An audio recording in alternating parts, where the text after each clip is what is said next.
All right, there's no fun interluding conversations on here like we had last time about fuzzy socks and fireplaces, which was. I mean, I need fuzzy socks right now. My ankles are frozen. It was quite fun. So I don't tell you guys all that. Sometimes there's stuff like I'll turn it on just so I don't forget, and then we catch all kinds of crazy funny stuff on there. But this is part 2 of that Hideous Strength VFF at Drinkling's Coffee House in Wilmore, Kentucky. And yeah, we're going to start on this around chapter 3. So Belbury, St. Anne's on the Hill. Where we wind up, nobody knows. So, first half of the book, fairy tale, he's setting things up. It's you almost think Out of the Silent Planet. It's a little bit heavy. All right, once you get past that, what do you guys think? The second half, the second quarter of the book. What part of the book was it that she goes to St. Anne's? Is that like in chapter 4? Yes, I think that's. Let's see here. Mark goes to Belbury, and I think she winds up going to see Miss Ironwood. Oh yeah, Belbury and St. Anne's on the Hill. Yeah, and she visits Miss Ironwood. So yeah, so you have that dichotomy taking place, that splitting as we talked about. We didn't really talk about her experience there. No, we didn't get into that yet. We actually hit a lot of high 30,000 themes. We didn't really get down to like what was actually going on into the book. So, Has everyone read has everyone gotten that far? in chapter 3. I mean, I don't know. Sometimes I don't read at all, so. So Shane's around chapter 10. Nina's I am too. I'm close chapter 10. Okay. I'm close to the end. Because this is my. Is everybody else close to that? Don't really remember. Chapter 12 right now. Chapter 12. Somewhere in there. I just want to hear everybody with us. Yeah, that's fine. Well, it makes sense in this book for the first time. Yeah. Wait, did you say you have No, it? I've read it a couple times, but someone that was always hard. I got you. Okay. Yeah. All right. So let's just roll with it.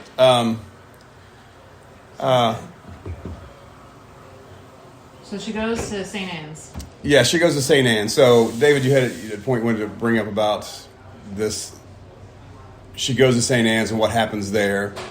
So, both Mark and Jane have experiences of meeting new people that are going to be influential in the rest of the book. This is the meeting of the minds of.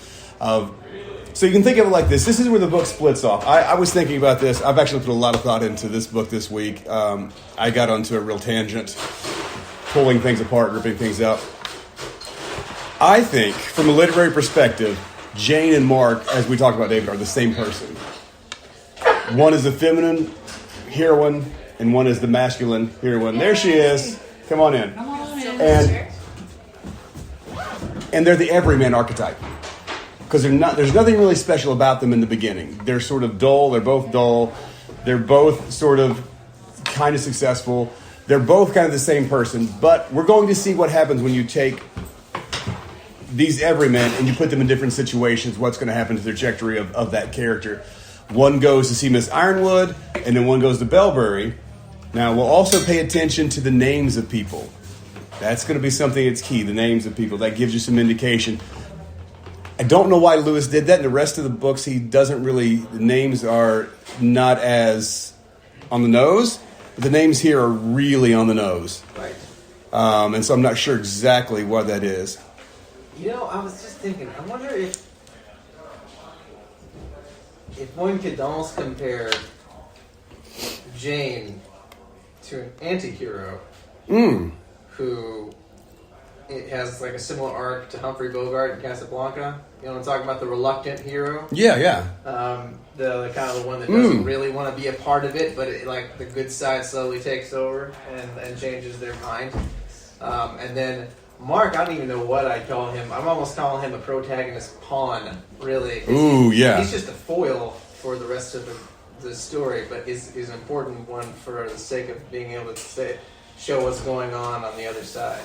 So he's the person that's just giving us the the inside scoop of what's he allows us. He's the vehicle that allows us into the NICE. Yeah, exactly. But yeah, so Jane, I kind of like that. That's good. I hadn't thought about that. Well, I've actually Hero. written down that both Jane and Mark are reluctant in their conversions as they go on, which that makes sense because Lewis himself was the most reluctant convert, and I think that we always write ourselves into the kind of characters. I don't know if it was intentional or not, but it's kind of interesting in that. So, where Jane is meeting Miss Ironwood, what's her experience with Miss Ironwood? And I think that's interesting too. Ironwood, right? Because iron is strong, but its wood is something that brings to mind warmth and not the cold feeling. All the NICE and Belbury names usually have to do with some sort of contrite, cold reality. The progressive element, all those names. The names on the other side are actually a little funnier. Dimble, Denison, McPhee, Meggs, Ivy. All these names that bring up connotations of sort of happy thoughts or even whimsical thoughts. But you go to the other side, you see Steele, Strake, Featherstone, Winters, Withers, Frost, Philostrato. All these names are hard and give off a connotation of something impersonal, cold. And so I think there's this thing there. But so she meets Miss Ironwood. David says she's reluctant. How is she reluctant? What's the conversation that takes place there?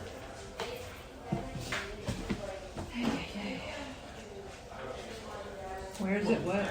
Jane went there just wanting to see Miss Ironwood, as a medical professional, to make these dreams just go away, and that way she could go on back to her own life, be her own self, which was her big thing. Yes, there you go. Yes. I remember pointing out last week that she's so concerned with having her own life, not just being somebody's wife or this or that, and trying to have her own life.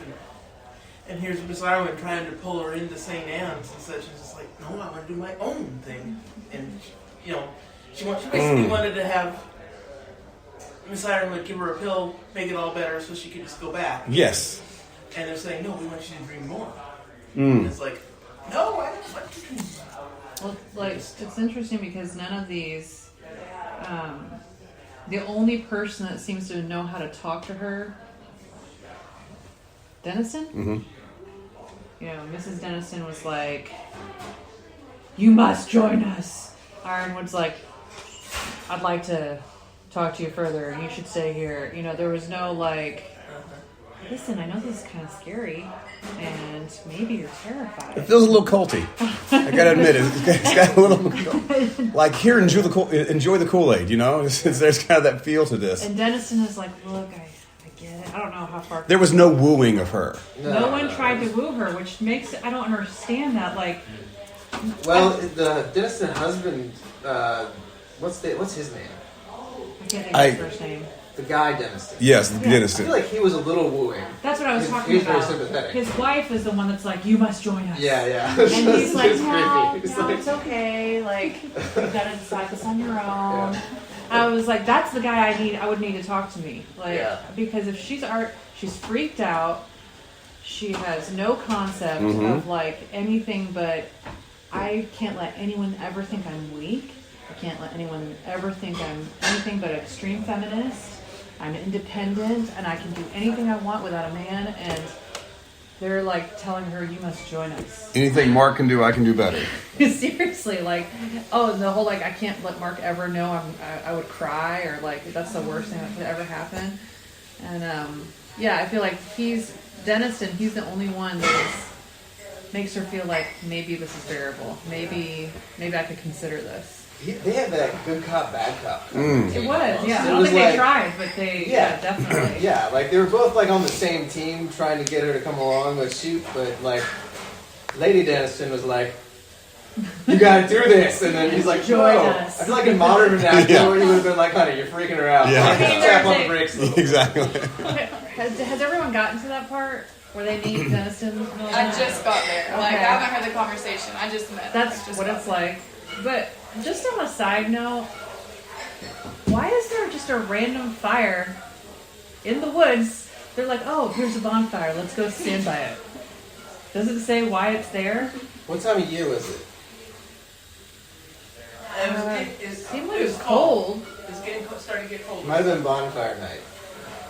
Another season of bonfire. Because bonfire night's a week long. Yeah, but And people there's just do no mention of bonfires. anything. It's just like, oh, I Yeah. see a bonfire in the woods. Let's go stand around it. It's a little chilly. And like, they never say why it's there. If it's common, Lewis wouldn't mention it because he would just like you understand. I mean, you maybe get it.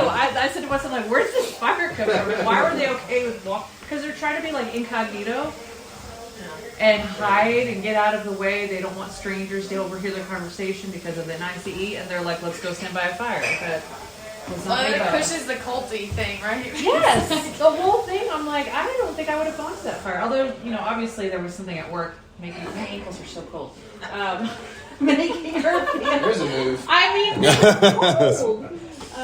But there was something obviously beyond them that was drawing her in and saying, "Hey, you need to listen to these people." But, anyways, I just thought that was weird. The No. other thing about the fire, what got me was, remembering that England is a much wetter, Ooh, damper yes. country because nobody out in the plains where I grew up would ever leave a fire unattended. I know. He was probably hard enough to get the fire started. And it was a foggy night, remember? And like that's why they're in the car because they couldn't see anything. Anyways, Yeah, it was probably a feat to get the fire started. I think it's an interesting note looking at the imperfections of the recruiting method with these people.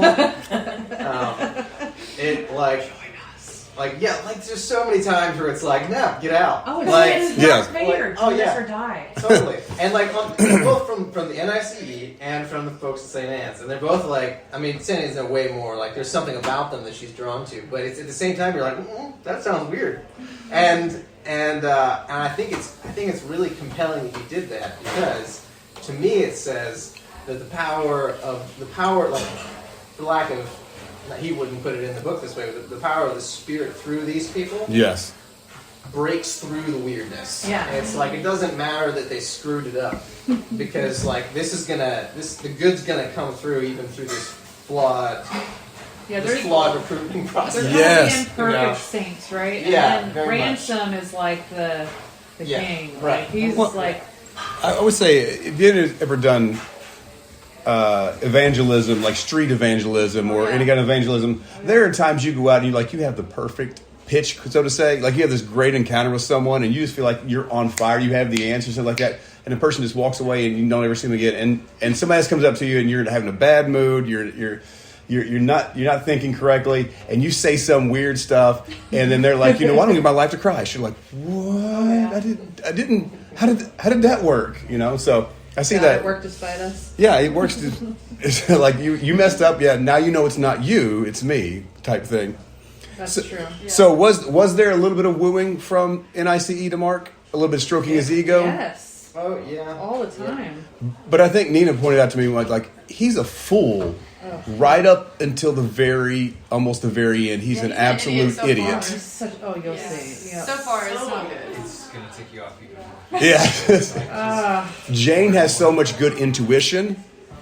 Mark has zero intuition. I mean, they Always wouldn't grasping answer. for that inner circle, that inner ring. Yes. I listened to last week's podcast. It was Never so mind good. that the in group is absolutely despicable, and you can see even somebody as dense as Mark, you think, would be able to see that they're up to absolutely no good. But it's that inner circle. Yeah, And and also- membership too. Membership. Big one. But, Yeah. I mean, I think also because we've seen this story played out in the real world before, so you're also kind of like, don't go there, you idiot. And then like the many times where he's like, Busby, idiot, Curry, idiot. Like he thinks everyone else is an idiot that's getting fooled, and the whole time you're like, you're an idiot.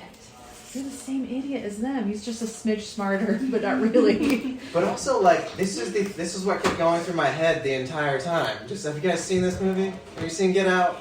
No. Like after seeing this I think movie I've and reading seen this book, I'm scared. It's like Yeah, show it again. it's just the entire time. Like as soon as he walks in the door, it's like, get out, get out, get out, get out, get out, get out. Yes. And Yes. no one's paying attention. He's just like, that would my first inclination, just be like, no, I'm out, I'm out, I'm out. Run. They keep like pointing him a different direction, right? This is what I felt the whole time. Like he would ask a question or he would like try to do something. They would just like point him over here, like point him over there, and he's like, "Oh, okay." It's like little kids, and you're like, "Look over there," and they're like, "Yeah, I see it." And then they like try to remember for a second what they were trying to do, and then they're like, "No, just look over here." That's true. The whole time I was like, "This dude." Moves and counter moves. Yeah. Moves and counter moves. They're like 2 steps ahead of everything he said. Are you still hungry? No. It's my those to-do are list. scribbles. Okay. Yeah, I was Scribbles, trying to figure out right. what She it is- was. It's my to-do list. I have a whole journal that looks just like this. Just scribbles all the way through. I write a to-do list every single I'm day. like, why not a highlighter or something so you can see what It's you just more actually did? satisfying. Catharsis. Because a lot of these things are things I don't want to do that I need to do. So it's like, So There's so many cool things that they set up here with the paying of the fees, Mark's wallet. So the introduction to some of these characters. What about the introduction to Hardcastle? What was that like for you guys? cool name.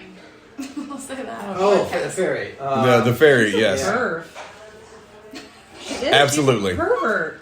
She's disgusting. Yeah. I haven't got like, to her yet, I don't think. Yeah. oh, She reminds me of someone who would be at the Capitol. I mean, twice Lewis says she spread her legs wide when wow. she sat down, and I He can says see that it. in the book? With a skirt. With a Because skirt. she's a manly woman in a way. Like You don't have to do that to be a manly woman. I'm just. She was on You a can cigarette picture it. all the time, little cigar thing. She was on it all the time, unlit. You've seen these characters in movies, like so you can picture it in a way. Like I can hear her voice is like in my head deep and rough and smoker's voice. Miranda. But I mean, like. Why was he drawing so much attention to the uncorseted part? I was like, were women still wearing corsets in the 50s? I mean, he made mention of that Barmaid. she would have made a good barmaid, you know. So he I was. don't know if her bust was like that of a barmaid. Yes, he was like pointing. And you go, Lewis. What? Who knows what they were like, David? In the pubs. Uncorseted. What does that even like? I don't even know. I wouldn't even know. So uncorseted, right? So this, like, you untie the corset up here, and then the boobs kind of like. Boom. I wouldn't have gotten that. Yeah, Wouldn't have gotten that. that's what happens with my corset. I see. Yeah. And also, it's a more genteel way of saying, rather than saying she was going braless, which I'm sure Lewis. Okay, so that's kind of what he was saying. Yeah. I see. Yeah. I see I kind of thought the he was gross, like- ugly barmaid, like Yeah. the one that's like, Yeah. it's all Her out boobs here, are out, spilling out. basically. I was thinking, like, why is he drawing, like, isn't that kind of like, even in that time, isn't that like sort of cruel to make someone wear like a really tight corset? And like, and I was Yeah. like, that seems really weird. Well, I think we could also look at that as this progressive element of being progressive in every way, like throwing off all tropes and all conventions and going. Like, her hair was cut short, her lipstick was not put on with precision to draw attention or attraction. It was like put on. It didn't say sloppily, but it was like it didn't really fit the shape of her mouth. And so she's chewing on a cigarette. She's being masculine. She's like breaking all the stereotypes of what it means to be. But her name is Hardcastle. It reminds me of Ursula from the Little Mermaid. Oh, okay. Probably not a bad comparison. She is a shift. She's a shift? She's a Shift shift. from Narnia? Yes. Yes. Yes. Yes. Okay. All right. Whatever she can say to keep her own position She is a nasty and make little. sure everybody else around her is guessing. I mean, you just like she's one of those characters you just can't. Oh, Caitlin, just wait. Am I gonna hate her? Oh my gosh. You read this book and you go, is this the same guy who wrote Lion, Witch, and the Wardrobe? I mean, She, really? Silver chair? You're gonna be like, oh, like it's. I get so You'll see. passionate about his horrible characters. Yeah, you're They're the gonna worst. see what I'm talking about. This is a shocking book. I was convinced when you got home last night you'd be like devouring I haven't got it. there yet. because I so want to talk to you about that. But it's like, have you read this? Next week. So what happens to people in the NICE in Belbury who actually come to common sense? What happens to them? They die. Really only one dude. Huh? There's technically only one Yes. That we know of. that we know of. Yeah, everything else they kept under wraps. Or they have. Well, yeah. Well, they said later on they make mention of some things. Yeah. Yeah, later on they're like, there's only one person that's ever left, and see how he turned out. But I feel like they're either, it's like they're put under a spell, or they are like what's happened to Curry and Busby. Oh, but by the way, did They never made it. Yeah, they were over. I know, they're Yes. like still like being controlled by the NICE. So I'm just like, did anyone get my joke at the beginning of the email? what was it? I was gonna say I'm going to check again. Wait, don't say it. You guys mentioned Curry, and so I was. Oh, Did you give a Lord. Steph Curry joke? Or No. Like a Hold on, Indian, let me Indian check. curry joke? Um, Oh, so many emails. Curry and his gang. Curry and his gang. The inner ring, so and so and their gang. That's the inner circle. Makes sense. You guys are Should've the gone inner that. circle of the Vietnam. Should have gone that. Oh. I read that one a while It's tough, back. it's I tough, should've gone it's that. tough. So, Yeah. But Curry, Anyway. oh, that's funny. All right, so what is it about the language of us that makes us want to flee Belbury right away? What is it? Oh man. So give me some examples. Yeah. So like the NICE, they're going, hey, you have to come in now because there's a need, there's an imperative. You need to come. There's this imperative because things are coming but what is Wither? What is his language? And Featherstone and all these guys. What main thing about it is it that you're like I can't do it. Double speak in politics and stuff Constant like that. double They speak. down to anything. Wither's the They- worst. They prevaricate, they bend around, they twist around, and never say anything where you can pin them down and say, but you said this. They never say anything. Wither's Oh, always like, I Never. should. It's nothing. Yeah, Wither's always like, oh, I should think that I wouldn't want to say what you should do, but I think It's not my place to make that It's like every call. political debate you've ever seen. When they ask them a point blank question. Worse. Yes. I underlined so much in this book. Then I was trying to see if I had anything. In the earlier parts, I didn't. Then I So the- halfway through. It's actually deliberate misunderstanding at certain points. That's another thing that they use, like deliberately misinterpreting things to turn them to their advantage. Yes. Which is exactly what I want you guys to be on the lookout for. Not to taint your experience, hopefully, but just to give you kind of the way that I read this. I read this right now.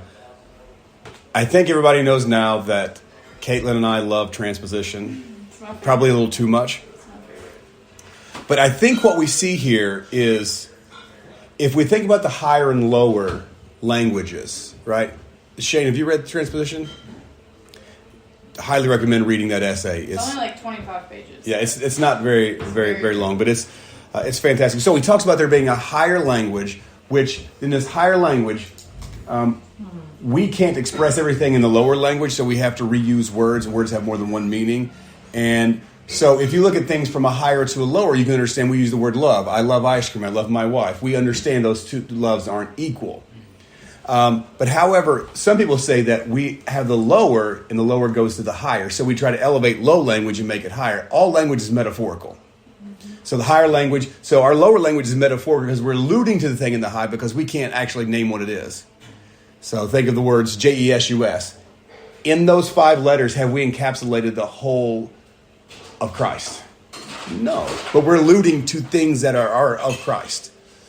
Right? Some denominations think Huh? that. Some denominations think that, though. Yes. You came from. Yeah, I you came can. from one of those. So what I think we have here, remember in the very beginning, he said, in Abolition of Man, Lewis says that it's not that these men, their heads are larger, their intellect is greater. Rather, it's that their chests have atrophied to make the appearance that their head is bigger. Right? So what we have is we have the language of Belbury and we have the language of Withers that seems intelligent, seems it's smart, but it's intentionally veiled and vague for malicious purposes. Right? So it's the lower language that they're trying to elevate. Like, look how smart I am. You can't even understand what I'm saying. Because I'm so much more intelligent than you, you can't comprehend what I'm saying. Oh, you don't understand what I mean by you can't nail me down on this thing? Well, how could I be expected to know what you're going to do? That's kind of up to you. All this doublespeak it sounds intelligent, but actually it's an atrophied chest, right? When you go over to St. Anne's, what you have language pointing to the higher. It's transcendent language. It's language that actually is sustainable. So that's the two themes you're going to see play out. Is one is men without chests, and then you're going to see solid people, as we have, sort of solid people having a great divorce, and that kind of transcendent language. We're going to see the two paths of lower to higher language and lower to lower language, and we're going to see which one pans out here in the end. So, I have a question. Yes. This is not on that topic, but it is in chapter 3, I think, the Belbury and St. Anne's in the Hill. When Hardcastle asks Hengist if can give her a lift. Mm-hmm. Was that intentional? Yes. She was trying to figure out exactly where he was going home so that she could ambush him. Yeah. Shoot. She hasn't got that far. Well, we kind of have to. Yeah, we kind of have. We have to push a little bit. We have to. Or we'll never. It's not too soon after that, though. Yeah. Right. I'll be caught up in 2 days. Don't worry. Yeah. But I was just rereading that, and I'm like, wait a second. Also, I was thinking she was, and maybe this is reaching too far, but I thought she was kind of making it so it would look like she had nothing to do with it by saying, "Oh, I can't. That's not the way I'm going." I don't know. Yeah. I was like, It's also placing her at the scene of the crime, placing her as if she could have been at the scene of the crime, just so that she could seem like, oh, I was going to go with him. Right. And look what happened. yeah, exactly. I'm like, what? So this is. Then we have this conversation between Cosser and Steele and Mark and about Lord Featherstone, the professor, and Philostrato, and nobody seems to know what's going on. Steele and Cosser are like, he's not in my department. I don't know what you're doing. Oh, Featherstone, he got his foot. You can't pay. He doesn't know anything about what's going on over here. So no one seems to know what's going on, and everybody's upset at everybody else. And then you get to Philostrato, and he says, listen, my friend, interrupted Philostrato, you put all such ideas out of your head. The first thing to realize is that the NIC is serious. It is nothing less than an existence of the human race that depends on our work. Wow. That's quite heady. Our real work, you comprehend. You will find frictions and impertinence among the caniglia, this rabble. They are no more to be regarded than your dislike of a brother officer when the battle is at crisis. He said, you understand, that is right, that the work is more important than you can understand. You will see the steels of Pepperstones, they are of no consequence. As long as you have the goodwill of the deputy director, you snap your fingers at them, you listen to no one but him, you comprehend, and there is no other. Do not have the fairy your enemy, for the rest you laugh at them. He's kind of saying, oh, this is just par for the course. All this rabble, don't even worry about this. The deputy director. Isn't that interesting? He's the deputy director.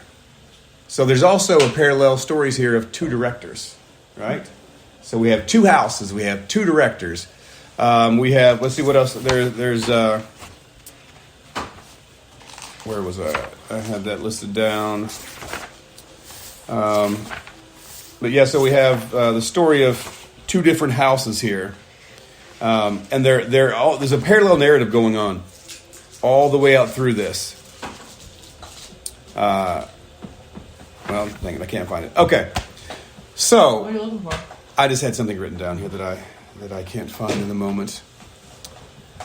All right, so then we have the Miss Ironwood conversation. We have all that. That was.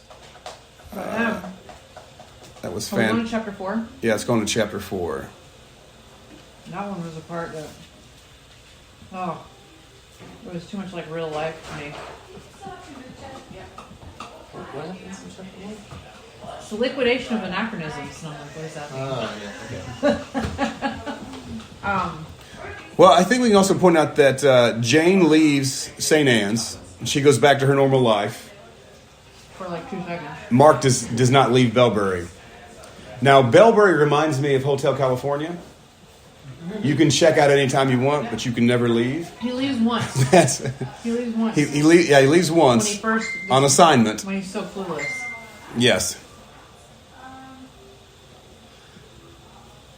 So we start to see the NICE actually start to implement their agenda, right?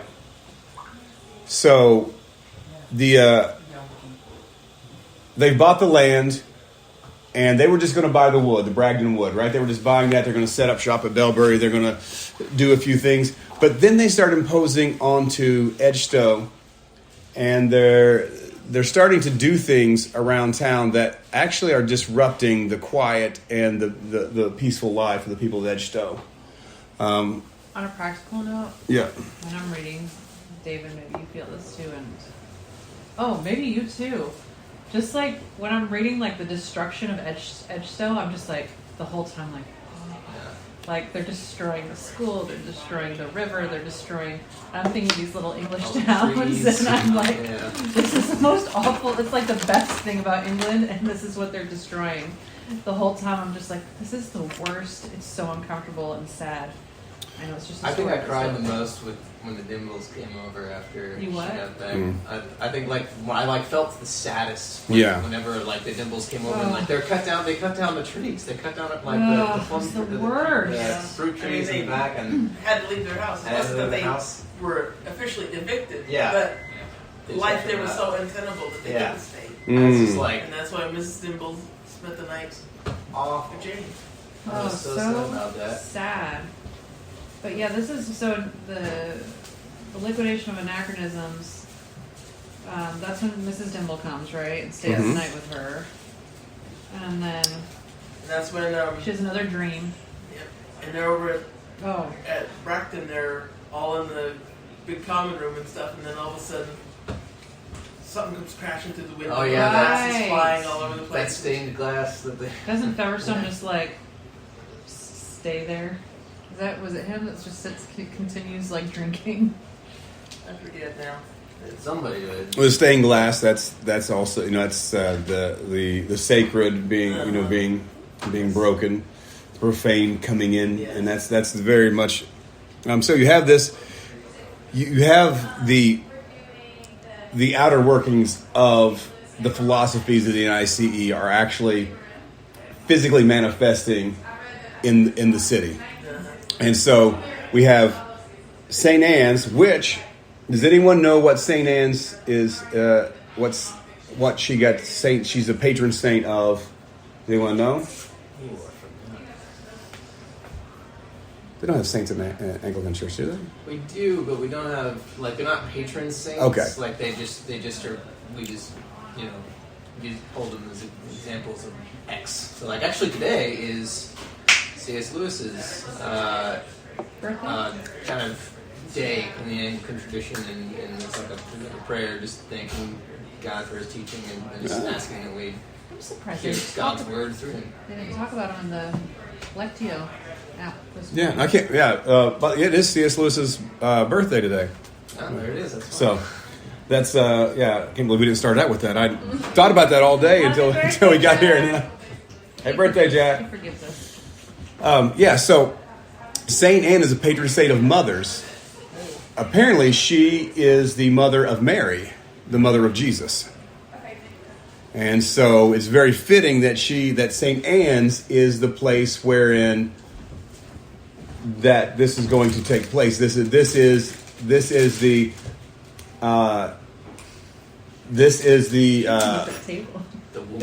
the womb. Yes, yeah. This is the womb of where things are going. Because I think of the scripture that says Jerusalem, which is above is free, is the mother of us all. And there's this whole thing where the bride, the mother, the church, there's this whole thing. Mother Kirk in Pilgrim's Regress is the church for Lewis in Pilgrim's Regress. So you see that this is the mother of the mother of things to come. And so it's very fitting that Ransom and them take their headquarters in St. Anne's, and then you have Belbury and then the NICE taking into the college, into the intellect, into the mind, right? There's no heart there, remember, it's just all head. And so the heart shrinks, but in St. Anne's, that is all, that's heart, that's everything. That is the the entirety of all that. So, all right. Can we talk about the conversation with Strake? Absolutely. First conversation with Is that- Strake. Oh. Yeah, go for it. Oh, the first. Oh, the first one. First Yeah, one. when Mark first talked to Strake, and Strake Yep. so have you met Strake yet? I don't He's think like have you seen Robin Hood, Prince of Thieves? I've seen Robin Hood. The Prince of Thieves one with Oh, Kevin Costner. Oh, it's the best, even though his accent's terrible. I It's love the best Robin one. But Robin Hood, Prince of Thieves with Kevin Costner. Have you all seen it? Yeah. The Mad Priest. Oh, yeah, remember the priest in it who basically sells his soul to the devil and works for the elites? That's right. Strake is the priest. Drake is the priest, and Yeah. he's like using all the words like the kingdom of Christ, Jesus, all the like crazy, but he's obviously sold his soul to the NICE. But there's this part where he's talking. If they think that theology is a sort of cotton wool, which will this is him talking, will keep them safe in the great and terrible day, they'll find their mistake. For mark my words, this thing is going to happen. The kingdom is going to arrive. In this world, in this country, the powers of science are an instrument, an irresistible instrument, as all of us in the NICE know. And why are they an irresistible instrument? I was like, oh my gosh, this is so relevant, even to today. I mean, it's like constantly, like anytime there's conflicts in the world, like the battle of science and everyone, trying to figure out what is science and labeling what is making science God as opposed to what is truth, and can they line up, and they sometimes do. But when I read this, I'm like, oh, this is so... Were we talking about this last week? Like, Lewis is like... Did we talk about him being prophetic, but not really prophetic? Did we talk about that? It's not actually prophetic, it's just like... History everyone's repeats going itself. through the same things in their own Yeah. time. I remember a story that John Lennox said when he was a young mathematics student at Oxford. He said people came down and said, "You will go far if you renounce your religion right now." They got him into a room by himself, and a bunch of professors got around him and says, "You need to renounce Christianity right now." And basically, you're in the inner ring. You will have no problems through it. And he's like, "No, thank you. I choose Christ," and walked out. Did you make it far? John Lennox? Lennox. John Lennox. Yes, he's He wasn't killed enough. But no, that this whole struggle for science to usurp religion has been in the makings for a very long time. It's interesting too because, like, I think in both senses, the NICE does what the devil does, which is, in the case of strength, the language he's using. He uses the language of Scripture to actually twist to his own purposes. But then, like what he says is actually true. The kingdom is here. Christ announced the kingdom. Yeah. And it's here. But it's also not yet. And Double speak. And so, but then at the same time, he and the person is doing this. He's, basically using the language of the Bible for his own purposes. And then you have the NICU that is using science, which is which is a tool for great good, tremendous good. We would not be here for that. And yet it's being, it's not even being used to it. It's like true science is just being objective about what has actually happened. Yeah. Right. And it's ever changing it's, when new information comes available. Yeah, it's just experimentation, hypothesis, experimentation, proof, and so you can look at that. You can say, all right, have a false dichotomy between the two, which is what we see a lot now. Which is like, I'm all Jesus or I'm all science. Yep. And the no marriage of the two, and NICE is effectively taking the science and bringing it out and saying this is true reality. And then they get into the really nasty stuff that's the real get out moment for anybody who's paying attention. Right. The cleansing, what I'm talking about. And yep. Just allude to that the cleansing part. Then anybody with a brain is like, all right, it's time to bail. But up until that point, I'm sure everybody Mark doesn't. Bill. Just wait, Caitlin. I already know Mark is stupid, so he's probably gonna take the bait. And he's so smart, but he's so stupid. Oh, it's so painful. And then you're like, would I be this stupid? Yeah, and sometimes I'm like, probably. Because you can always point it out to someone else. You always can. You can always be like, that person's stupid. It's like but when you're in the moment. You're watching like, her from the outside. It's like any movie. You're like, duh, obviously. Until it's you, and you're like, don't go down to the basement. Well, yes, so don't go down to the basement. But so that one, I probably wouldn't be. I think I'd be smart enough not to do if you're now, so he's under a spell.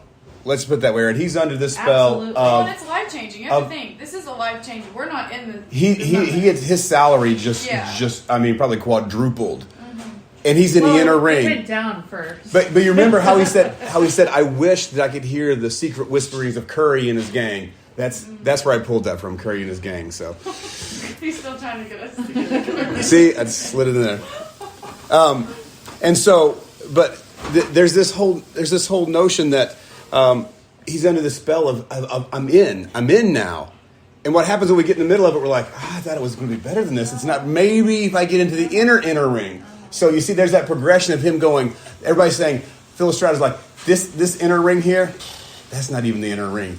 There's something over here that's deeper. And so he has this need. If I can just push through all this and get to the inner ring, then I will have arrived. However, if you weren't under such a spell and such a bloodlust, if it were, Strake says this right here, you should just know you run. You have no choice whether you'll be used or not. There's no turning back once you have set your hand to the plow. No one goes out of the NICE. Those who try to turn back will perish in the wilderness. But the question is whether you are content to be one of the instruments which is thrown aside when it has served its turn, or one which will have execute judgments on others is reserved for judgment itself, or will you be among those who will enter the inheritance? Like, how does Mark? I think I know how he justifies this one, actually. He's like, I will be in the inner ring. Well, this is crazy in every group. Like, right. It's like, this is crazy in every single organization Okay, I've so been Strake to. is the crazy. So Strake's the crazy. And so he probably just writes him off as, okay, this guy's a former man of the cloth, he's a little weird. He's your whatever. weird uncle who's just, he's not speaking for the rest of them. He's just kind of bonkers. The kingdom of God is here. He's the guy holding the sign out, on just ranting down the street. Because when I was first reading them, I'm like, all right, okay, so this is like a real priest dude, and then it goes to like, do not imagine that I indulge in any dreams of carrying out a program without violence. And I was like, oh, this is a different kind of priest. I was like, he wants to bring the violence. He knows he has to bring the violence in. I just, like, everything he says the whole time, I was just like, yikes. And that was not, like, a big... He shows up here and there, but he's not, like, a huge character. But he's very impactful when he does talk. Like, impactful in the sense that you're like, that's scary. That the church could be in that position to... It's like they make everything else God but God. Oh, and him... is that in here? Him talking... No, that's later. So close. Obviously, we also know that in these Mark called these phantom committees. He's like, I wouldn't have been in these phantom committees too long. He was in a 2-hour meeting and talking about nothing.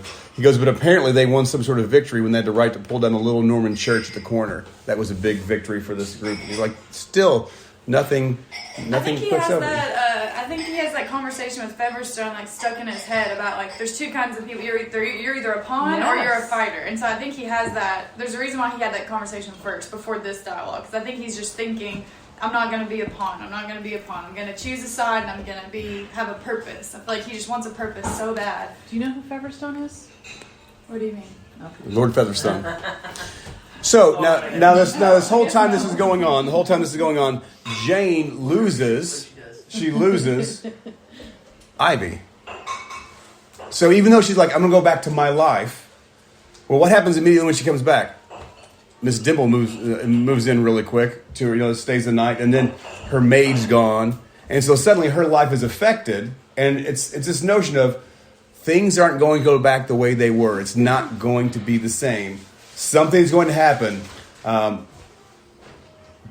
going to have to choose a side. I have so many questions. Yeah. It's further down in the book. And then, Are we going to talk about her going back to St. Anne's? sure, go for it. I don't know.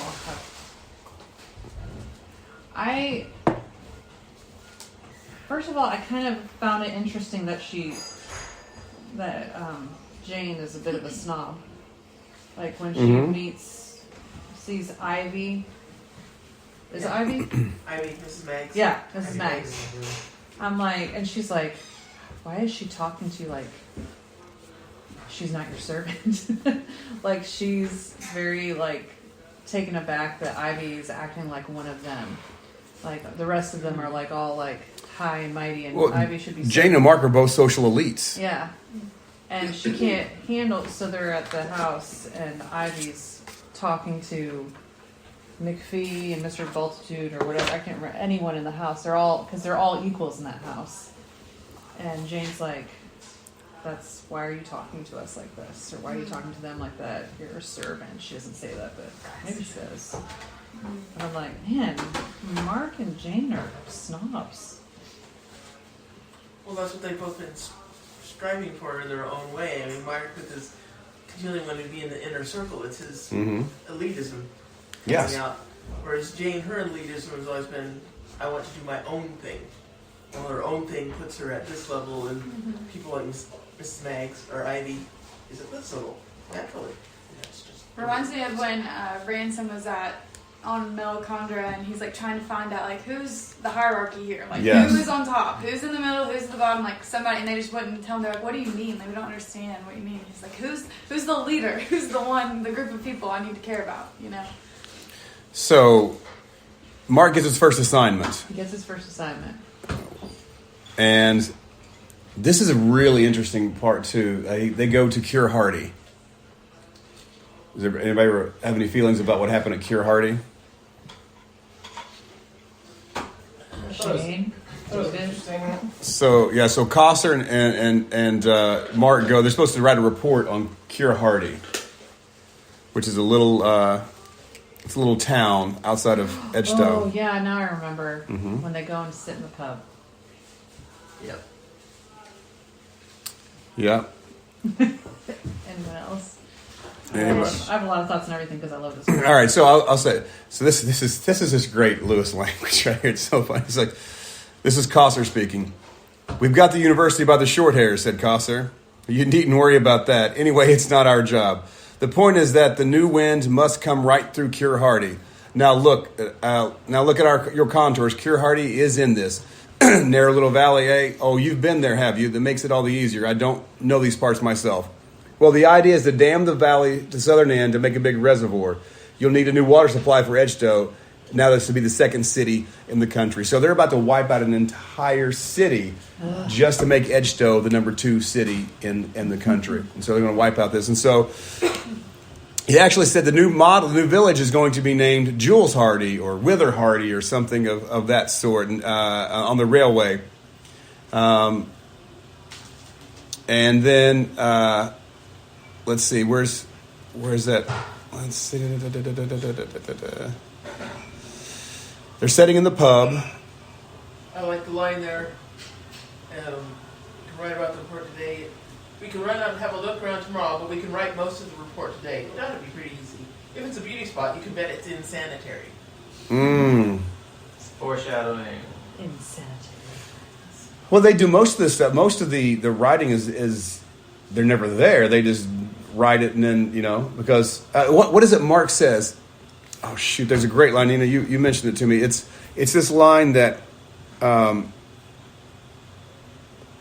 about being more beautifully. I've never, when I go to places, I experience it different than when I've written it down and I've thought about it abstractly.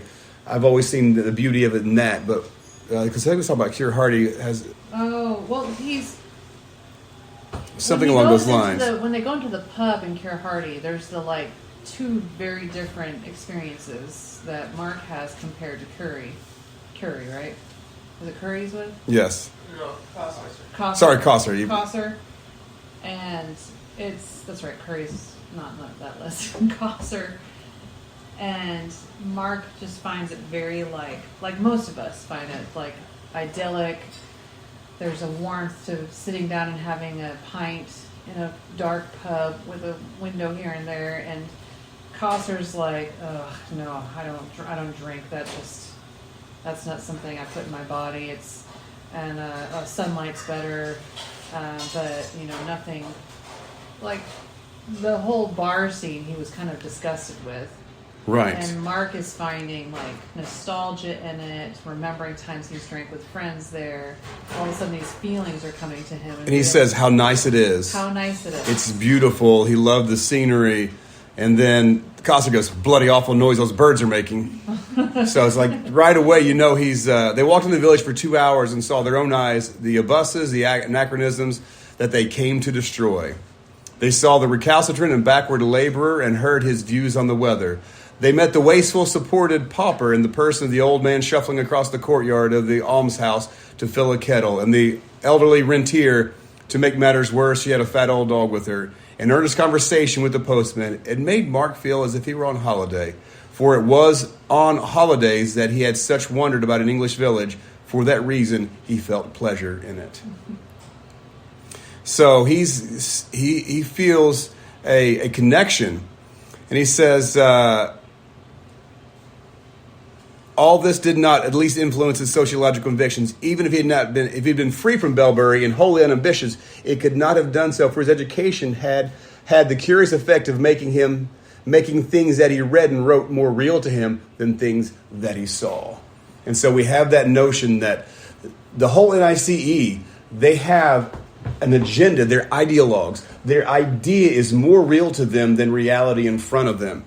And I think and Mark says it right here, though he had never noticed it himself, he had great reluctance in his work ever to use the words man and woman. He preferred to write about vocational groups, elements, classes, and populations, for in his own way he believed firmly as any mystic in the superior reality of things that are not seen. Isn't that interesting? It's just the opposite side of the Christian coin. It is the opposite side of the Christian coin. It's just we value the things that are not seen and that we have in our minds more than the things that are actually in front of us. And same things he was talking about here, except it's just a different set of things. Lower to higher transcendence, things that we can't see because we don't have the full grasp. So if we take what David said there and we pull on that, what we have here is we have two things that are unseen. One is it can't be articulated because it's superior.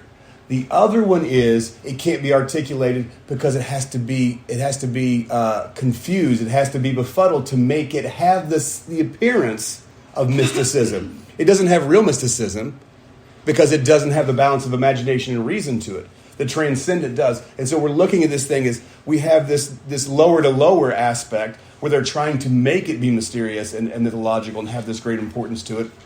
And it's the opposite side of the coin.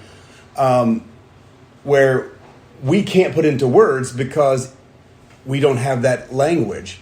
They have the language, but they intentionally complicate language to make it appear mysterious. It's also interesting to note that part of the reason it's confused, I think, which is somewhat contrary, but it's still part of the equation, is that none of them really know what the other's doing. Yes. At NICE? Yeah, NICE. So part of it is actually, it's not one agenda, it's multiple competing agendas, one person hoping to get their agenda through in the end, and then maybe they'll emerge on top. Unless they're true believers, right? Then it's like anything for not themselves, but the NICE. Is there anyone who is like... I don't think anyone's truly that way. What about like Wither and Frost? I think in the end they want to be on top. I think they want to be on top, but there's something in there. Like I think it seems like a few of them are very much like. Or what about Philostrato? I know this is later on, but I think Philostrato has his own agenda. I think Wither is maybe the closest, but I think he's more. Well, I'm not going to spoil some stuff. Yeah. I think there's some things going on inside that are driving his.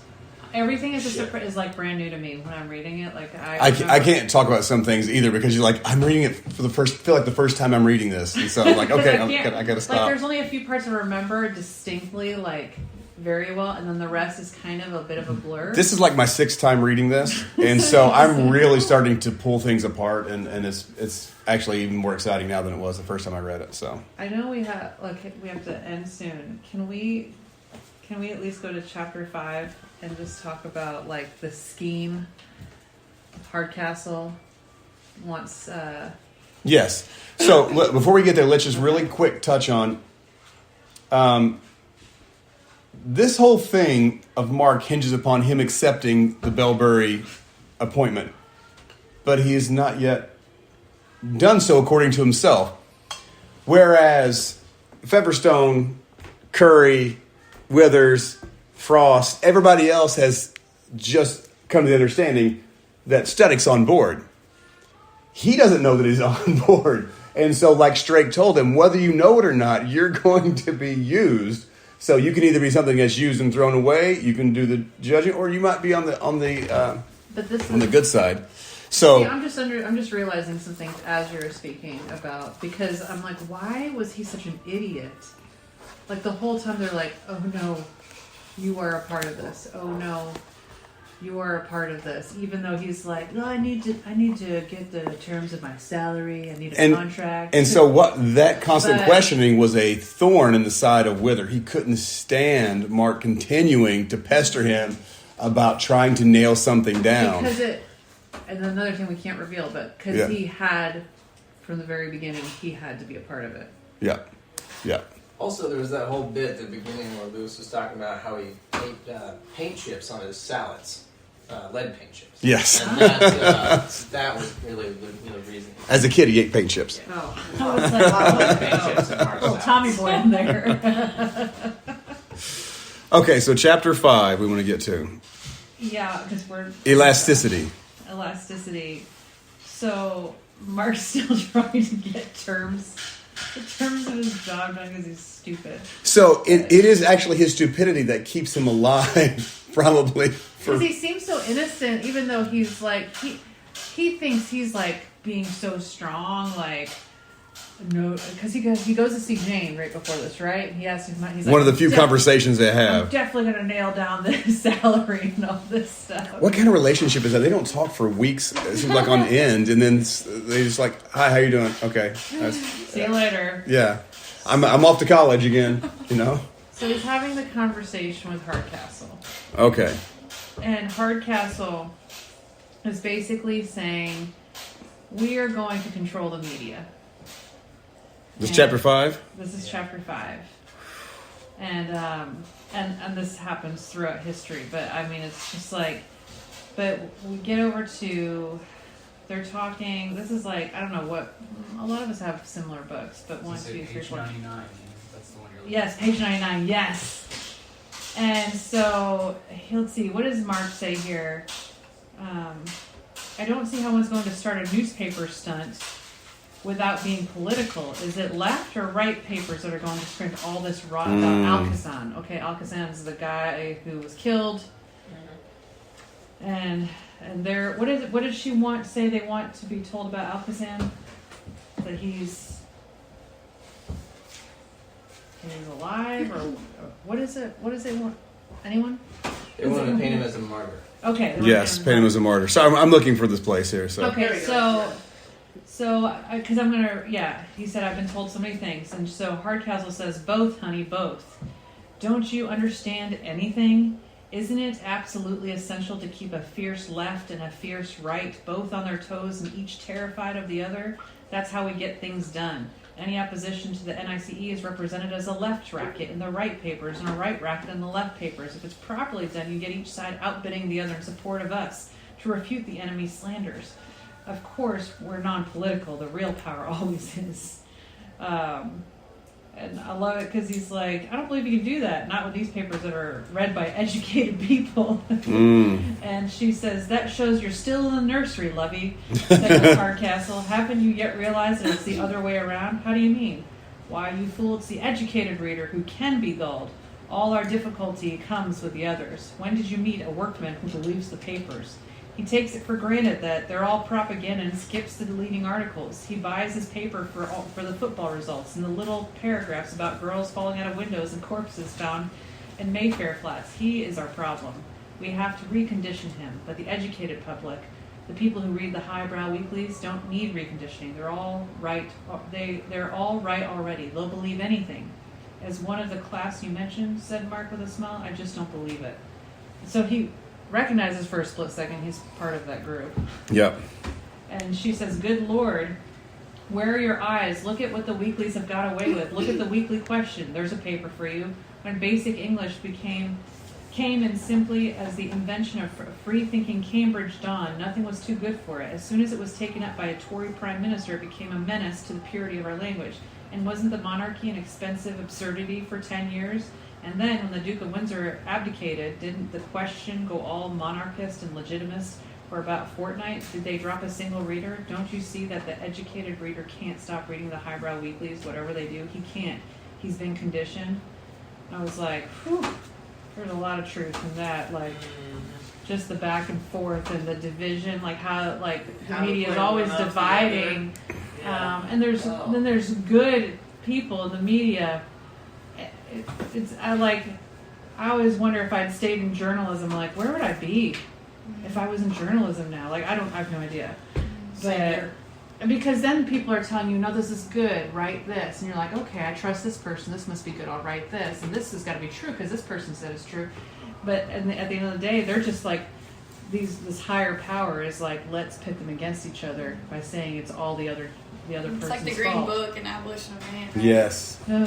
Just like nurturing them to believe. And they think it's their own thoughts when it's really just the higher hand pushing them to think what they want to think. Because what is the one thing that an educated person doesn't want to be thought of them? They don't want to be thought that they're a silly, stupid, ignorant, or a fool. Yeah. And so they can't be caught. In their hubris, they can't be caught uneducated on anything. And so they have to just go, this is the did you hear this? And suddenly they have to know. Yeah, I got that. It's the pride that brings the educated man, because knowledge puffs up, as Scripture tells us. It also, like, doesn't it make, for me, it made me wonder, like, he's writing this immediately after World War II, so I don't know if he was writing it during World War II, because it was published in 1946, right? He wrote this during the war, and then. So I'm thinking he's considered part of the educated elite. Was he, because the Nazis, for instance, they controlled the media, and they controlled what went on the radio, and you had to, like, I remember Corey Tenboom talking about, like, the secret radio channels and stuff like that, and like the propaganda of they had a few concentration camps that were actually really nice, quote unquote nice, and they would bring the media into that and say, look, there's swimming pools, and look, everybody's having fun. Did anyone see Boy in Striped Pajamas? Yep. Yeah, remember they show the videos, like, how wonderful the concentration camps are? And they're like, ooh, that looks fun. It's like family camp for the Jews. And it's literally, they show these while they're on that concentration camp, and it's terrible. That's so sad. But I know, like, obviously England wasn't occupied, but he went to other places that were. Yeah. France. I was like, wonder what he thought. Was he ever taken in by anything? I mean, I don't know. Probably not. But because he's an educated elite talking about how gullible the educated elites are. It's just my thought. Yeah, it's an interesting conversation to have there. And, I have many, many friends and family and students in journalism and media, and it's simultaneously not complicated and also extraordinarily complicated in that situation. And the other thing that I think the other thing that maybe Lewis was pointing out, because he does it later in different ways, but don't want to get to spoilers, is that even within those organizations, they're not monolithic. because and I think he kind of points out subtly there with him, because everyone knows who he is running this thing, Mm-hmm. you know. And for example, like, I don't know many of my students who are in a local station that don't have people who are competing with competing agendas within their own organization. So there's actually a balance there in some semblance, because they're trying to outbid the other, but also you have, like, you know, very clear cases of agenda-driven content from both sides. And one of the this sounds crazy. One of the some of the solace that I take in our country, in our situation, is that there are two big groups that are diametrically opposed that are buying up all of the major stations, and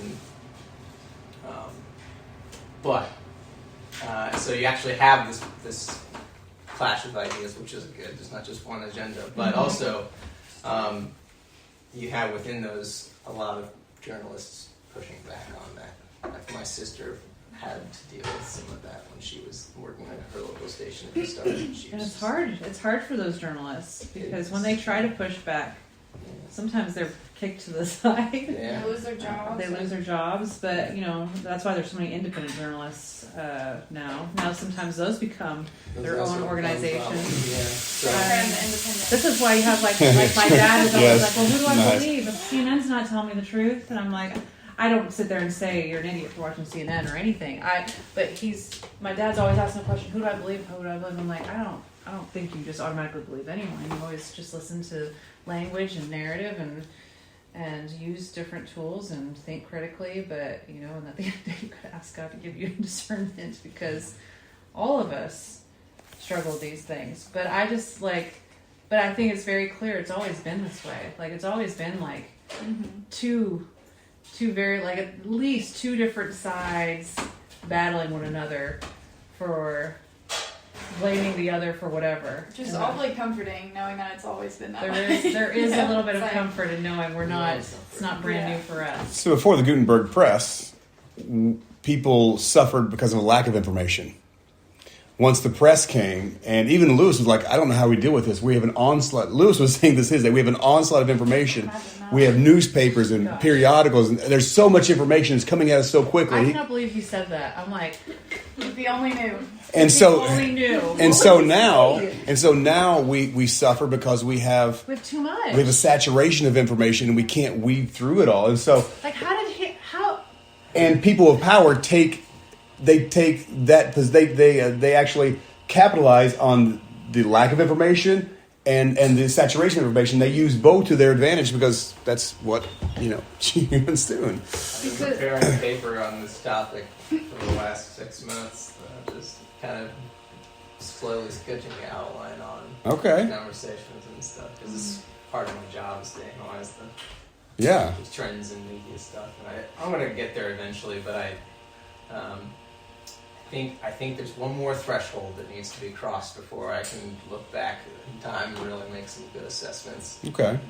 With both the data and just philosophy, but it's a really it's been on a lot of people's brains for a long time, and we've taken a huge step in the last, especially 5 years, but it's a really interesting question. I have a question. I heard somebody recently make the case that we're possibly going through a reformation of the media in the last couple of years with YouTube. And I realize, like, now it's like you'll see a report, and then you can actually go find someone on YouTube, different people. Even it's like, if it's a case, you can find lawyers talking about a case, or you can talk about different people, like, analyzing front and background situation that happened. So if I really seek that stuff out, I can actually, like, really get a lot of information quickly on a specific event that happened. Which is beneficial. Right, which is beneficial. That's because helpful. then it's like, then you go look at any of the major media sources, and you're like, that's not true, and that's not true, and that's slanted this way, and that's slanted that way. There is a thought process that some people think that, but they also fear that it's actually going to be reformed into something much worse, because what you have is a lack of gatekeepers. So, for example, any lawyer can get any lawyer can get on YouTube and start saying whatever they want. And so, if they put out their degrees, a journalist who's any worth their salt is going to go, okay, research. Who is this person? What cases have they done? What did they win? What did they lose? What is their reputation in the field? And that takes them about an hour. And then they find out that that person is worthy of trust. Or they have a friend who's like, you can trust this person, you can't. But without that gatekeeping, what you just have is instant access to anybody. And so that's where the misinformation becomes a problem, because anybody from either side of the spectrum can say whatever they want. And it's like Wikipedia. And so, except it's way worse, because Wikipedia actually has a review process. Yeah. So how do you trust the gatekeepers? And who chooses? That's the thing. The gatekeepers in our instance in the past, and this is another part of my paper, is the gatekeepers in the past were kept in check by the scarcity of the options to go to. And so what you have is limited resources to be able to distribute information. Therefore, you have to appeal to a larger crowd. You have to appeal to a larger swath of the spectrum. When you don't have to appeal to that larger swath of the spectrum, what you end up doing is you are able to sensationalize everything that you're writing. And because you're appealing to a niche. And by virtue of that, you're driven to create ever more what's the word I'm looking for? Glamorous? No. Extreme content. Would be a good word, because that's what's giving you money. The gatekeepers in the past were bound not by the government, but by the interest of the public at large. So if either side felt that, and this is another part of my bent, up until the cable news revolution, you have people trying to the Ron Burgundy revolution. Yeah, basically. So when you can talk about something forever, News. Yeah, then you can make it whatever you want. But when you have to spit out the facts as fast as you can in a half-hour window, Who was it? Walter Cronkite? I mean, who was it like back in the day? It was just like, here's the news. That's the way it is. Yeah. Here's the news. They get offered no opinion on any of the news. Yeah. And now we have 8 million opinion journalists. That's what gets me, my degree is in journalism. I spent 4 years working at different newspapers in Iowa, and I had it drilled into me that you stay out of the story. That's what I learned in journalism. Stay That's out what of I the learned. story. You're reporting on the facts. That's why it's confusing now to see what's going on in journalism. And stuff. It's harder to find them because there's so many. All there is anymore. But Every also, single one is somebody's opinion is getting in there. It's like, but also then the thing that most people don't realize is actually not the worst part about journalism is not exactly what they're saying, or what they're not. Yep. And actually, what Lewis is referring to here is something from Walter Lippmann started developing in the 20s, and it started to get through the academic circles, and I'm certain that's what Lewis is actually referring to. Lippmann's ideas have gone around and around and around and around. And then in the 50s and 60s, another group of people developed formally what Lippmann had already developed, which is called the agenda setting theory and framing. And you may have heard of that before in journalism classes, but it's essentially, media doesn't tell you what to think, the media tells you what to think about. So if you are looking at this thing and not this thing, then you are focused on that. What was the guy's name?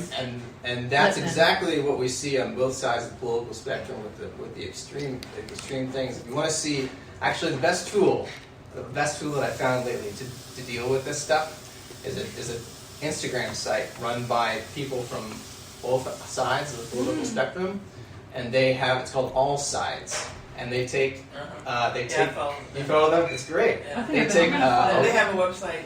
Yeah, And it's not just on Instagram. not just but Instagram. It's great. Yeah. Add up Instagram. They put like a right-leaning article, left-leaning article, and one in the center, and then you can see what the headlines are, and you can read all of them if you want to, or you can just kind of get a general idea of what they're trying, where they're trying to point the frame. And when you see that, then it's easier for you to go, okay, now what are actually the facts and editorial now? That's the way I've been able to get around some of the headache. Excellent. I've heard some people I know who say they watch CNN and they watch Fox, and whatever overlaps is probably what's true. Which is funny. I've heard a lot of people say Our that. pastor has said, It's funny. to get an accurate thing, listen to some CNN, listen to some NPR, about a tenth of your time on Rush Limbaugh, and then balance it all out. Oh, Rush is Yeah. addicted. Now, there's also another website that's really good at some of this stuff. It's Unabashedly Resolute Institute. Look at that, just Yeah. plug it. It's on Instagram. It's there's a podcast as well. It's run by somebody that was a part of the C.S. Lewis Society in Oxford. I don't know, but it's really good. There's actually some members of this gang who actually are graduates of Unabashedly Resolute Institute. So. So what we see here? Let's end with this, because I think what we're talking about here is very important. And Lewis says, "Am I weaving a spell? Perhaps I am." So he says, but remember, we're in need of a spell. It's been 100 years we've been in this, and remember our fairy tales, because enchantments are broken with spells. So I'm trying to cast a spell to break. And I'm not going to reveal how it happens, but the spell is broken.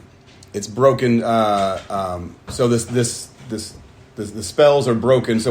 So the media, everyone's under the spell of the agenda setting in IC, and that's what they're. Yeah, that's a very good setting. What you were talking about, like I was thinking about, it made me think about Screw Tape Letters as well, where you were talking about how sometimes they put our focus on here, so when we miss this.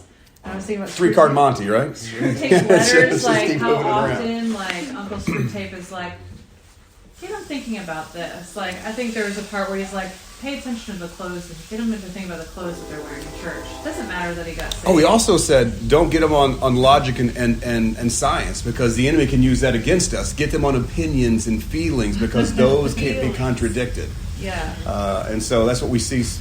We see all this day. So we're really in uncharted territory here as a global civilization. I can't remember a time in my life when we've had these divides, and we've had on a global scale. And so, man, this is just such an interesting Maybe it just means time that to be we're alive. also going to experience a massive time of unity and peace on a global scale. I think so. I like the optimism. Yeah. We're all going to come together. Well, remember Hands that. across America. So, my prediction is that we are seeing the rise of NICE, but my prediction is two things will happen. It's a dichotomy. One, Christ comes, because it's a global scale. Just Christ comes. Or two, we have two little hobbits running around that no one knows about that have the ring, and they're going to throw it in Mordor. So And then comes the global peace and reconciliation and hands across. Because remember, in every great story, it doesn't take the majority. It only takes a remnant. It only takes a remnant. Who knows? Maybe the remnant will be VFF. Right? Revolution of love and forgiveness. That's right. All right. Guys, this was fantastic. I love this book. I love the things that it brings out. And this is a book that you could spend a lot of time on. This is like more than Paralandra. This is like, because there's so much that happens. Well, it's a big book. Well, the you're- text is like this big. You're not in philosophy. You're dealing with a lot of reality in this book. A lot of personal, the human. This is the human condition that we're wrestling with here, and our affinity to control, and our affinity to go make ourselves God. That's the Be satanic. the smart one, to be the right one. The satanic lie is that, oh no, you can be like God. He doesn't want you to be like him. You can be like God. And so that's what we continue to do. Drake says we're going to create the Lord God Almighty. Yes, he does say that too. That would have been a cue. I know. It's like, You can't get that. Also, I feel like he contradicts himself. We'll get to that next time. We got a ways to go with this one. Oh, we do. yes, It's gonna have a big We one. have to finish. I'm excited. And I hope you guys don't mind my being really super passionate and jumping in here. And because I have there is an essay brewing in this for me. And I'm just pulling. Yeah. Well, this is the third one. This is the culmination of what we've been reading. So this is number 3. True. Yeah. There's a lot, that's leading up to this. Also, it makes me really sad. This book used to cost $1.50, brand new. That's Let me see your. Can I see your? Look at this. $1.99. Yes. Look at this. I love the covers. Like all the different It's so covers. sad to think it's printed on there that one day people paid $1.50 for books. I have a wish. confession to make remember on. paying 35 cents for books I wish. when the Scholastic book sales would come out. Oh, last mine year. Nice. I wish. $4.95. What are you confessing? On the version that Shane and Nina have, and Oh yeah. I never knew there were 2 characters on the front. I only ever saw the guy in red. Where's the other guy? You couldn't see it. I didn't know there was another guy on there. Oh, okay. I looked at it, I was Oh, I like, see wait, now. there are 2 people. Yeah, What? there are 2. And I've read the book Guy in many red, guy in times. blue. What's It's a it cool like? cover, That's all right? It is a really cool Old cover. it is. I have to be careful reading this one. It's very fragile. The binding It is is fragile. fragile. It's my Out of the Silent Planet. All the like a million different pages came out, so I just had to put them back in. Did you not get our reference? No, I The didn't hear. binding is fragile. Get it. Anyone? Rings a bell. Come on. The binding is fragile. Give me the Harry book. Potter? Yes. Hermione? Yes. Who's I'm trying to bring it from the archives. It's Yes. like way deep in there. Half-Blood? Half-Blood Prince? Yeah. When Remember- Somebody when he switches the covers. When he won't give her the book because she tries to grab him. He's like, the binding is fragile. Half-Blood Prince's. Nina quotes that all the David, you're time. supposed to get that one. That I should have gotten that one. That was obscure. That was really. I don't think that was the books. I think. I don't know if it was in the I think it was in the. I can't remember. David would be an advocate for us reading Harry Potter. We argued about reading Harry Potter in this group. You would be too. Randy David- said he's up for it. He is? Yeah. I would do it, but And it would take a very long It would take time. extraordinary. It would take years. Did you say Randy would do that? Randy will. He actually He's never agreed read to. them. He's He's never been read a them. little bit like pushed back about Harry Potter, but he's like, no, I He don't did know. say, he said if we were made to read it in the group, he said he would read it. He said if we read it at BFF, he would read it. He said he's not just going to read it on his own, though. It would have to be like you'd have to read like 2 classes of book. We'd have to do two books per time we sit down almost. 'Cause it's, Yeah. There's just no way. Oh, that's They are, and usually it goes quick. They're fluid reads. yeah. I If we think spent like, I don't know, we could think we could set that up for the next fall and just say we're going to go to Harry Potter in the fall. I love Harry Potter. And people get us head start over the summer. Yeah, get a head start over the summer. Yeah. I think So as long as you gave, instead of like right now how we don't give as no, much Randy's head never start. read them. All right, so we're gonna so someone make a motion. Some of Second the motion. Robert's rules. What? Second the motion. For Motion Harry Potter. carries. Harry Potter in fall 2022. Hey, we'll have a lot of people come here and probably That would join be the an group. intense. It would be a good incentive for people That'll to be join an BFF. intense reading club. Yeah, that's gonna have to Because go we're going to be talking about really things fast. that... I mean, Rowling is influenced by Lewis, so. Is So she? it does. I Yeah, didn't yes, even it know does. that. Oh it yeah, does. she gives credit to Lewis. The only issue she has with Lewis really is Her political views are very no different. Susan, Oh, why? because she thinks that Lewis didn't want Susan to go to heaven because she was wore whatever she yes wore. because and she that was stupid. she was a little woman and she promiscuous. yes, and so her sexuality and things like that. And it's like Lewis is culturally like shaming her, not letting her go to I thought it heaven was because just of those because things. You don't know what happens to Susan. Exactly. Like That's she's gonna come around on me. She may have gotten on the bus. And also to her the focus Gravetown. just weren't... Well, it's not that she was... I don't think he was shaming her for that. I think her focus just wasn't where everybody else's was. and That Lewis was the always point, says right? the door to hell is locked from the inside. Yeah. So it's She it would- chose. Didn't she you hear? chose. I said she might be on the bus. That's later. right. She might be on the bus. And she might. I think she might be on the bus. I think that was might be on brilliant. the bus, and she may be one of the few that chooses to go on. When I was a kid, I love how only wrote a us would story, get a fan story, where Narnia continued, and like there were these kids who were like playing in the woods, and then they get swept off in Narnia, and it was, and they like were talking to their grandma about it, and then she came back, and when they're talking to her, like she slowly reveals, that sounds very familiar, and then like they're like, all right, I see you, Grandma Susan. Oh, nice, And that's nice. the end of the book, but yeah, Wow. and then she's gonna come around. Okay, that Part 8. saving Susan. Saving Susan. All right, cut. Was that on the nose? No. I said cut. We gotta end Oh, it there. yeah. All right. Saving Susan's too good to keep that good. All right. So this wait, is. Wait. No. Janelle's favorite part. I know. I was building it up. I was building it up. So this has been part 2 of that hideous strength. I don't know. What are you guys thinking? Can we get through it on the next one, or is it going to take 2 more? I think it's going to be 2 more. 2 more, and then we'll probably be set up for the Christmas party. Let's just say we're going to run that hideous strength out. We'll have a Christmas party, and then we'll break for the holidays and come back in January, and we'll start some stuff. Right on. Sound good? So at least 2 more on that hideous strength. Thank you guys for coming tonight. This has been Wes Mullins and his gang. This game. Further up and further in.